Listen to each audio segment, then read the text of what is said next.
Hey everyone, welcome back to another video where today we'll be discussing life. Now, I'm not going to tell you what the meaning of life is or anything like that, that's not my job, but we're going to look at life through a scientific lens and talk about what defines life and what that means.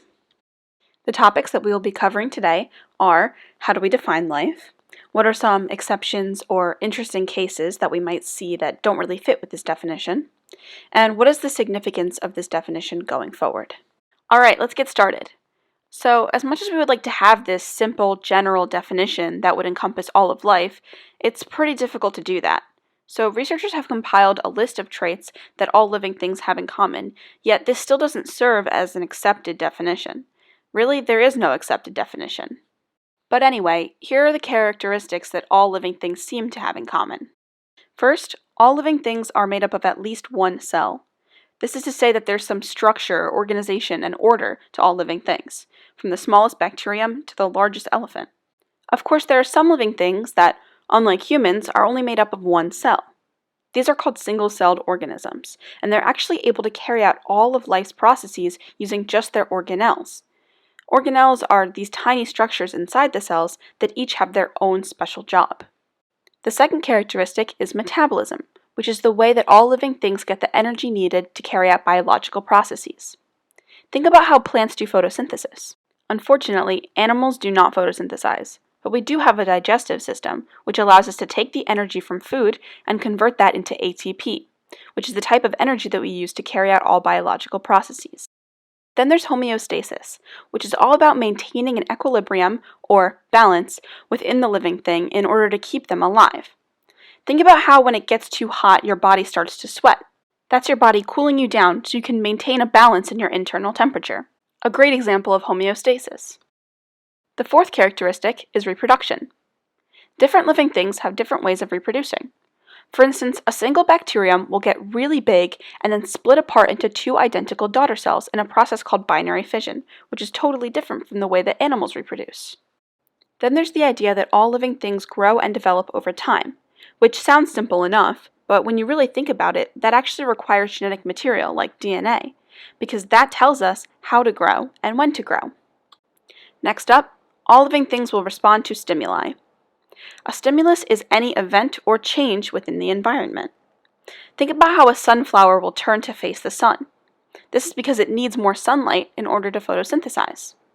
Humans also respond to stimuli. Like if your friend scared you, you would jump. This is us responding to stimuli in order to stay alive. Lastly, all living things are subject to evolution, but this doesn't occur in just a single lifetime. This happens over multiple generations within a species. So what this means for life in general is that living things have to be able to pass down mutations to offspring. This once again requires us to have some sort of genetic material that encodes for certain traits. So let's get into some exceptions and strange cases that we may see. Let's talk about mules. Mules are the offspring of horses and donkeys, but they're sterile, which means they can't reproduce due to something called a postzygotic barrier, which prevents the intermixing between species. Even though mules don't reproduce, we would still consider them alive, right? So maybe this definition isn't so great. And then there are viruses. The debate over whether or not viruses are living things tends to still be one of the most controversial topics within biology. Let me explain why. Viruses can't metabolize, and they don't have cells. They just carry the genetic material. But the thing is, they're able to steal these abilities from hosts. So, if they can steal from other living things in order to be classified as living, can we really call them living? Well, let's look at NASA's definition for life. NASA says that a living thing is a self-sustaining chemical system capable of Darwinian evolution. You may recognize that this definition includes a bunch of traits that we discussed earlier on. But here's the thing. It's still not accepted by all biologists, and it leaves room for us to wonder, do we classify viruses as a living thing? And what about DNA? This also might fit as a living thing under this definition. So clearly, any definition that we currently have is still a working definition. I find this funny because we have a whole branch of science dedicated to studying life, and yet we don't even know how to define it. So let's talk about what the significance of these definitions are going forward. So let's talk about extraterrestrial life. If we did find it, how would we prove it? What things would we test for? What if there's an entirely different definition of life on different planets? Like, let's say some extraterrestrial life that we found has a totally different way of containing genetic material. They don't have DNA like us.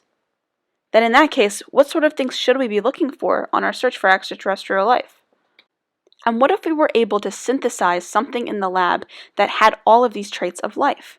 Would we call that living? And what would that mean for artificial intelligence?